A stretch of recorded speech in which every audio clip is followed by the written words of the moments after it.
A los 61, todos pensaban que era un fracasado. Cuando murió mi enemigo, descubrieron que yo controlaba su destino desde siempre. Nadie sabe que durante 32 años, el hombre más exitoso de esta ciudad, el que todos admiraban y envidiaban, el que construyó un imperio desde cero y se paseaba como dueño del mundo, era en realidad mi marioneta, mi experimento, mi venganza más perfecta, y lo mejor de todo es que él nunca lo supo hasta el último día de su vida. Pero tengo que empezar desde el principio, porque esta historia necesita contexto para que entiendas la paciencia que requiere la venganza verdadera. Mi nombre es Elena, tengo ahora 65 años, y vivo en una casa modesta en las afueras de Barranquilla. Trabajo como bibliotecaria desde hace 40 años. Visto ropa sencilla, manejo un carro viejo. La gente me ve y piensa que soy una mujer común que nunca hizo nada extraordinario con su vida. Y esa ha sido siempre la idea. En 1987, yo tenía 29 años. Acababa de graduarme de Administración de Empresas con honores.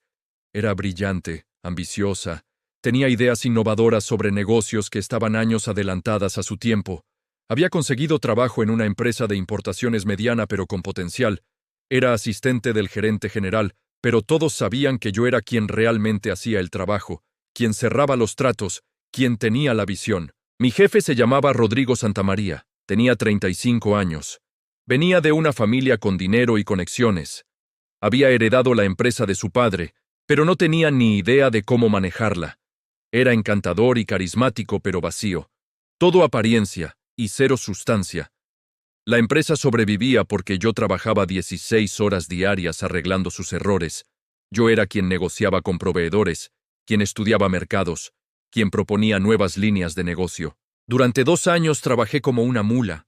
Presentaba mis ideas, y Rodrigo las implementaba poniéndolas como suyas.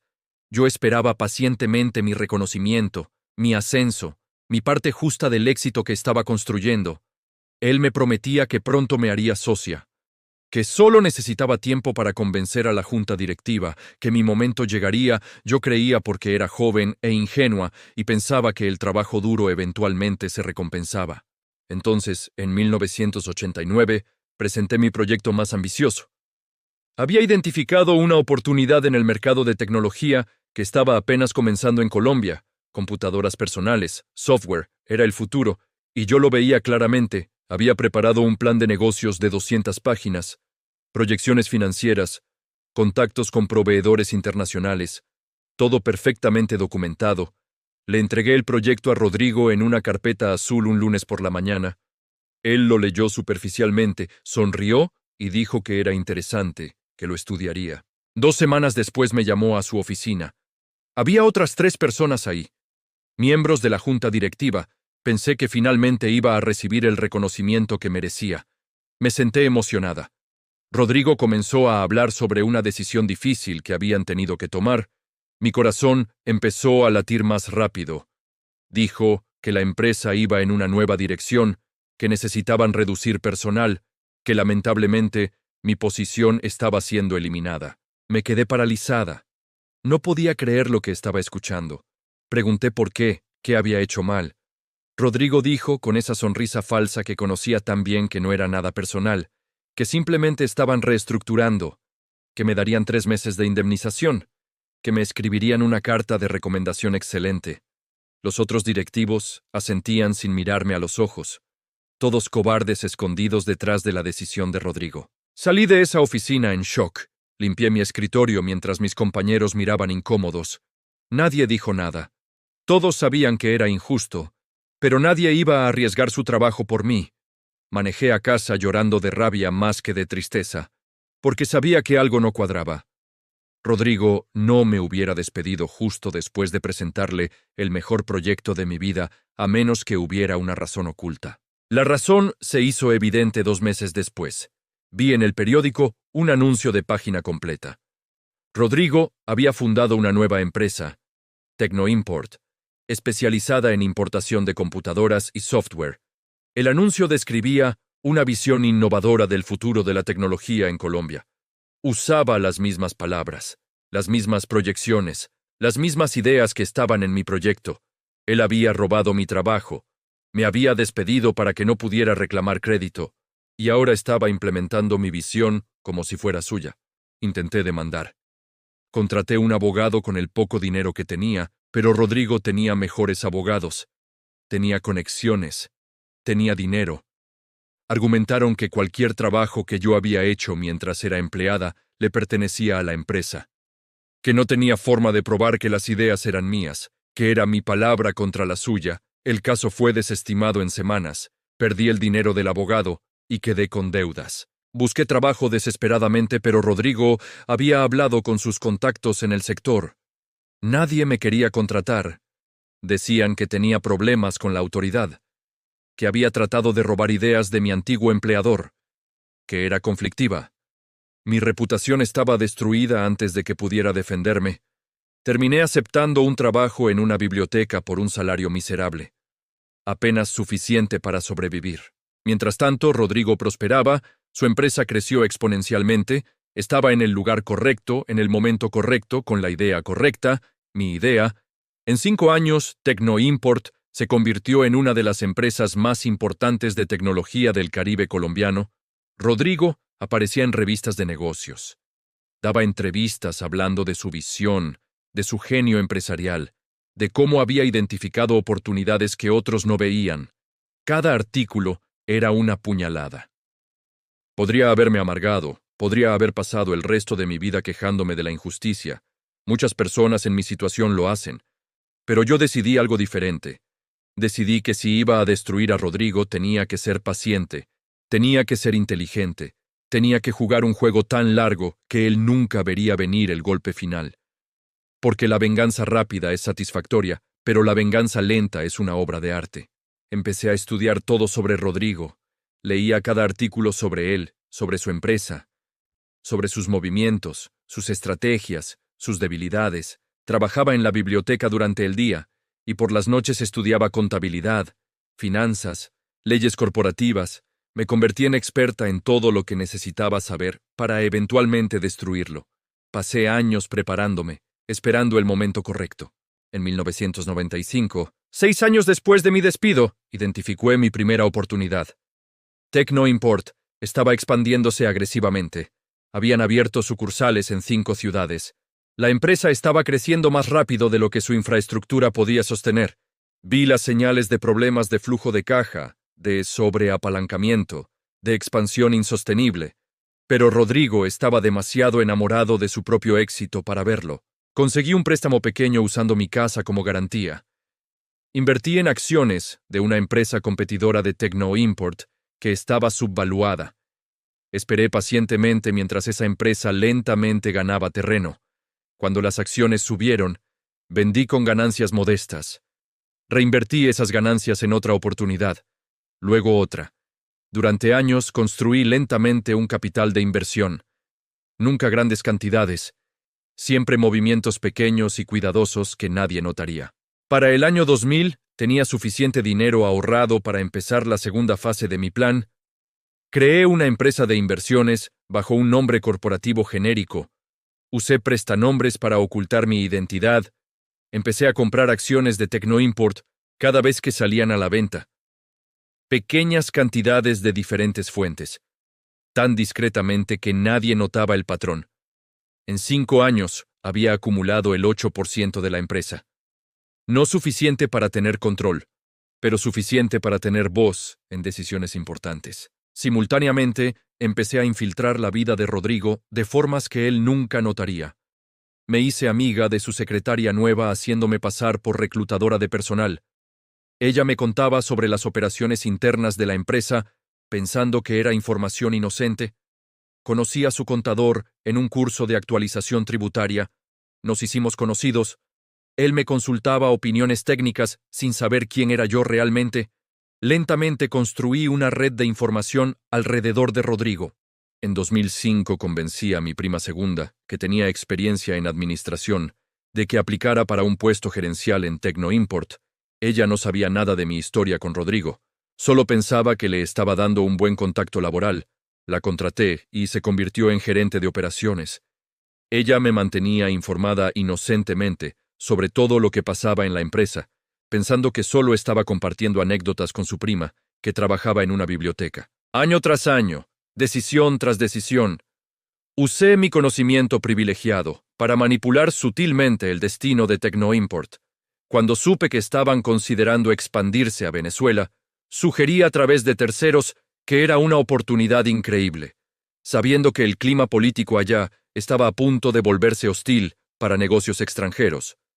Cuando se expandieron, perdieron millones en activos nacionalizados. Cuando supe que Rodrigo estaba considerando diversificarse en telefonía móvil, usé mis acciones en junta directiva, votando a través de representantes, por supuesto, para aprobar la expansión, sabiendo que esa tecnología estaba a punto de ser obsoleta con la llegada de smartphones. La división de telefonía móvil perdió dinero durante años. Cada decisión mala que Rodrigo tomaba, yo la alentaba desde las sombras. Cada buena decisión que consideraba yo encontraba formas de sabotearla sutilmente, plantaba dudas a través de terceros, creaba complicaciones logísticas, hacía que oportunidades buenas parecieran riesgosas. Todo tan discretamente que nadie podía rastrear los problemas hasta mí. Pero aquí está la parte brillante. También me aseguraba de que Tecnoimport nunca colapsara completamente. Cada vez que la empresa estaba al borde del abismo, yo compraba más acciones a precios bajísimos, inyectaba capital a través de prestanombres, proponía soluciones que salvaban la empresa justo a tiempo. Quería que Rodrigo viviera una vida de estrés constante, de éxito que siempre amenazaba con evaporarse, de trabajar incansablemente sin nunca sentirse seguro. Para 2010, controlaba el 20% de Tecnoimport. A través de varias compañías fantasma, era el accionista más grande después de Rodrigo, que tenía el 40%. El resto estaba distribuido entre inversionistas pequeños, pero nadie sabía que todos esos diferentes inversionistas eventualmente respondían a mí. En la junta directiva mi voz era la más fuerte, aunque nadie sabía que era mi voz. Rodrigo, para entonces, estaba envejeciendo mal. El estrés de 30 años manejando una empresa que inexplicablemente siempre tenía problemas lo había consumido. Había desarrollado úlceras, presión alta, había pasado por 2 divorcios. Sus hijos lo odiaban porque nunca había tenido tiempo para ellos. Su vida personal era un desastre mientras mi vida continuaba tranquila, trabajando en mi biblioteca, viviendo modestamente, invirtiendo sabiamente. La gente en el sector empresarial hablaba de Rodrigo con una mezcla de admiración y lástima.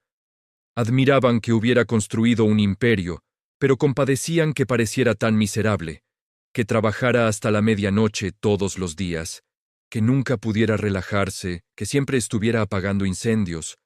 Algunos decían que era mala suerte, otros que simplemente no era tan bueno como parecía. Nadie sospechaba la verdad. Mientras tanto, yo disfrutaba cada minuto. Leía artículos sobre sus problemas empresariales con mi café de las mañanas. Escuchaba a mi prima quejarse sobre lo estresado que estaba Rodrigo, cómo gritaba en reuniones, cómo tomaba decisiones erráticas, cómo parecía estar perdiendo el control, y yo sonreía, sabiendo que cada gramo de su sufrimiento era mi obra de arte. En 2015 implementé la fase final de mi plan. Tecnoimport estaba considerando fusionarse con una empresa estadounidense. Sería la corona de la carrera de Rodrigo. El reconocimiento internacional que siempre había buscado. La valuación de la empresa se dispararía. Él finalmente sería el magnate que siempre quiso ser. Usé cada recurso que tenía para asegurarme de que esa fusión se cayera en el último minuto. Filtré información selectiva a la empresa estadounidense sobre problemas operativos de Tecnoimport. Documenté cada irregularidad pequeña que mis contactos dentro de la empresa me reportaban. Sembré dudas sobre la viabilidad a largo plazo. Hice que la due diligence revelara problemas que normalmente pasarían desapercibidos. La fusión se canceló días antes de cerrarse. Rodrigo quedó devastado, pero no me detuve ahí. Con la fusión cancelada, las acciones de Tecnoimport cayeron dramáticamente. Los inversionistas perdieron confianza. Empezaron a vender. Yo compré cada acción que salió al mercado usando todo el capital que había acumulado en 30 años. Cuando el polvo se asentó, yo controlaba el 55% de Tecnoimport. Era la dueña mayoritaria de la empresa que Rodrigo había construido con mi idea robada. Convoqué una junta extraordinaria de accionistas en diciembre de 2015. Rodrigo llegó confiado, pensando que tendría el apoyo para algún plan de recuperación que había preparado. Cuando entré a la sala de juntas, vestida con mi mejor traje, el único traje caro que había comprado en mi vida, su rostro se puso blanco como papel. No me reconoció al principio. Habían pasado 27 años. Yo había envejecido, había cambiado. Pero cuando me presenté como Elena Vargas, cuando vi la confusión en su rostro transformarse lentamente en reconocimiento y luego en horror absoluto, supe que ese momento solo justificaba cada año de espera, cada sacrificio, cada noche planeando en silencio. Le expliqué frente a todos los accionistas, frente a la junta directiva, donde mi prima estaba sentada con expresión de shock, frente a abogados y contadores. Le expliqué que durante 30 años yo había controlado el destino de su empresa, que cada problema que había enfrentado había sido orquestado o exacerbado por mí, que cada decisión que había tomado había sido influenciada sutilmente por mi red de contactos plantados estratégicamente. Le mostré documentos, correos electrónicos, grabaciones, evidencia de 30 años de manipulación sistemática. Le expliqué cómo había usado su propia arrogancia contra él, cómo había aprovechado que él nunca se molestó en entender realmente su negocio, porque había robado el plan original de otra persona, cómo esa dependencia en las ideas ajenas lo hizo vulnerable a la manipulación. Rodrigo me miraba con una expresión que nunca olvidaré: shock, traición, rabia, pero sobre todo derrota. Entendía finalmente que los últimos 30 años de su vida habían sido una ilusión, que cada logro había sido permitido por mí, que cada fracaso había sido causado por mí, que él nunca había estado realmente al control de nada. Le ofrecí dos opciones. Podía quedarse como empleado de la empresa que ahora era mía, trabajando bajo mis órdenes, implementando mis visiones como yo había implementado las suyas hace décadas. O podía irse con una liquidación modesta, perder la empresa que llevaba su apellido, admitir públicamente su derrota. Él eligió irse. Su orgullo no soportaría la humillación de trabajar para mí. Tomé control completo de Tecnoimport en enero de 2016. Tenía 61 años, la edad en que la mayoría de la gente piensa en retirarse. Pero para mí, era el comienzo real. Renombré la empresa como Vargas Tech Corporation. Implementé las estrategias que había estado planeando durante décadas. Estrategias que Rodrigo nunca había visto porque estaba demasiado ocupado apagando los incendios que yo prendía. En 3 años, convertí a Vargas Tech en la empresa de tecnología más rentable del Caribe. No por suerte, sino por visión real, por trabajo duro, por las mismas cualidades que tenía a los 29 años, pero ahora con la experiencia y la paciencia de alguien que ha jugado el juego largo. Los mismos periodistas que antes entrevistaban a Rodrigo, ahora me entrevistaban a mí, preguntándome sobre mi historia de éxito tardío. Les contaba una versión editada que había trabajado en una biblioteca durante años, que había invertido sabiamente, que había visto una oportunidad cuando Tecnoimport tuvo problemas, que había tomado un riesgo a los 61 años. Todos me celebraban como un ejemplo de que nunca es tarde para alcanzar tus sueños. Nadie sabía la verdad completa. Rodrigo intentó demandarme por manipulación de mercado, por fraude, por todo lo que sus abogados pudieron pensar. Pero yo había sido cuidadosa durante 30 años. Cada movimiento había sido legal técnicamente, inmoral tal vez, pero legal. Los jueces desestimaban sus demandas una tras otra. Él gastó millones en abogados persiguiendo fantasmas mientras yo seguía construyendo mi imperio. Su salud se deterioró rápidamente después de perder la empresa. El estrés de la batalla legal, la vergüenza pública, la pérdida de identidad, todo lo consumió. Tuvo un infarto en 2018. Sobrevivió pero quedó debilitado. Sus hijos, que lo habían abandonado años atrás, no volvieron. Sus exesposas no mostraron compasión. Había quemado todos sus puentes en su obsesión con el éxito. Yo lo visitaba ocasionalmente en el hospital. Actos de caridad pública que reforzaban mi imagen de mujer exitosa pero compasiva. Me sentaba junto a su cama y hablábamos. O más bien yo hablaba y él escuchaba porque ya no tenía fuerzas para mucho más. Le contaba sobre cómo iba la empresa, sobre las nuevas expansiones, sobre el éxito que estábamos teniendo. Cada palabra era una tortura dulce para él. En una de esas visitas, cuando estábamos solos, le pregunté si entendía por qué había hecho todo esto, si comprendía la lección. Me miró con esos ojos cansados y dijo algo que no esperaba. Dijo que sí, que entendía, que había pagado por su arrogancia y su codicia, pero que lo peor no era perder la empresa. Lo peor era darse cuenta de que nunca había sido realmente exitoso, que toda su vida había sido una mentira construida sobre el trabajo robado de otra persona. Murió 2 semanas después, su funeral fue modesto, pocas personas asistieron. Yo estuve ahí, por supuesto. Di un discurso conmovedor sobre su legado, sobre cómo había inspirado a muchos, mentiras piadosas que la gente esperaba escuchar, pero después, cuando todos se fueron, me quedé sola frente a su tumba y le dije la verdad. Le dije que había ganado, que la paciencia siempre vence a la codicia, que la venganza servida fría después de 30 años sabe mejor que cualquier victoria rápida. Su muerte desató una ola de artículos recordando su carrera. La mayoría pintaban un retrato de un empresario visionario caído, pero algunos periodistas más astutos empezaron a investigar, a hacer preguntas, a notar inconsistencias en su historia. Eventualmente uno descubrió el proyecto original que yo había presentado en 1989. Encontró copias en archivos viejos de la empresa. Comparó las fechas. Conectó los puntos. El artículo que publicó era explosivo. Revelaba que Rodrigo Santamaría había construido su imperio sobre ideas robadas, que la gran visión por la que era celebrado no era suya, que había despedido a la verdadera visionaria y había tomado crédito por su trabajo. El artículo me nombraba, contaba mi historia. Finalmente, después de 30 años, la verdad salía a la luz. La reacción fue mixta. Algunos me celebraban como una heroína que había recuperado lo que era suyo. Otros me criticaban por mi venganza elaborada. Decían que había sido cruel, que había destruido a un hombre por rencor, que 2 errores no hacen un acierto.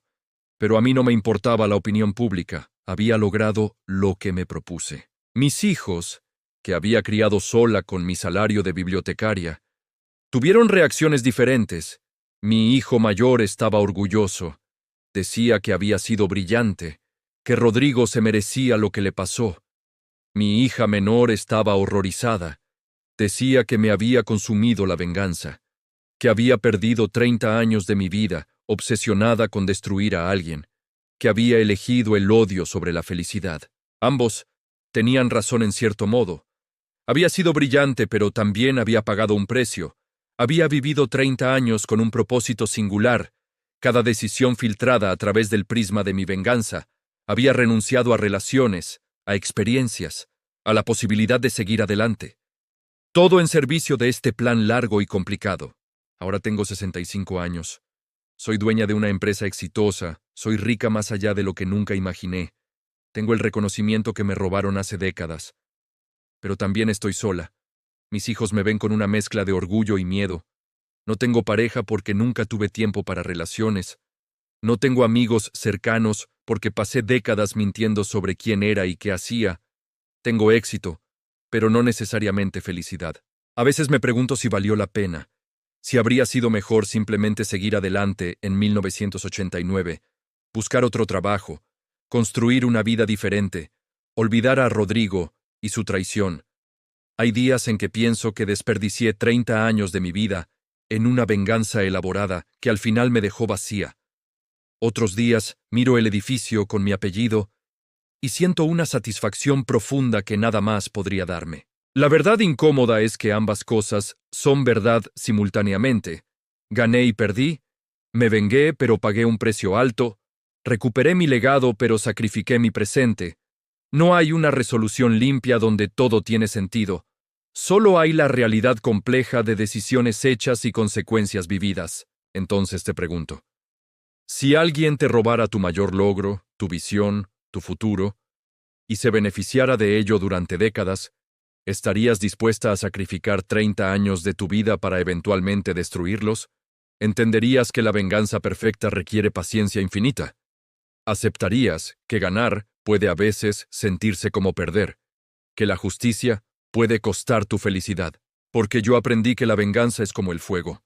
Puede darte calor en noches frías, pero si no tienes cuidado, te consume completamente, que puedes ganar todas las batallas y aún así perder algo esencial de ti misma en el proceso, que algunas victorias son tan costosas que te dejan preguntándote si realmente ganaste algo. Y al final del día, cuando me siento en mi oficina grande con vista a la ciudad, rodeada de éxito pero también de soledad, cuando pienso en Rodrigo muerto sin saber que toda su vida había sido controlada por alguien que él consideraba insignificante, cuando pienso en los 30 años que pasé esperando este momento, me pregunto si tú harías lo mismo, si tendrías la paciencia, la dedicación, la capacidad de sacrificar tu presente por una venganza futura, si entenderías que algunas deudas solo se pagan con tiempo, con silencio, con una determinación que bordea la obsesión. Porque la lección final que aprendí, la que nadie quiere admitir, es que la venganza no te hace feliz. Solo te hace estar en paz con la injusticia. Cierra un círculo, pero no llena el vacío. Te da satisfacción, pero no alegría. Y tienes que decidir si eso es suficiente. Si estar en paz con el pasado vale más que estar feliz en el presente. Si la justicia fría es mejor que la calidez del perdón. Si esta historia te hizo cuestionar tus propias capacidades de paciencia y venganza, si te mostró que el éxito puede venir en formas inesperadas y a costos inesperados, si te recordó que las apariencias engañan y que nunca sabes quién realmente controla el tablero de juego, te invito a que te suscribas para escuchar más historias de mujeres que han jugado el juego largo, que han esperado décadas para alcanzar sus objetivos, que han aprendido que la paciencia puede ser el arma más poderosa. Porque todas tenemos batallas que nadie ve, estrategias que nadie entiende, y victorias que tienen sabor agridulce. Y compartir estas historias nos recuerda que somos más complejas, más fuertes y más capaces de lo que el mundo cree.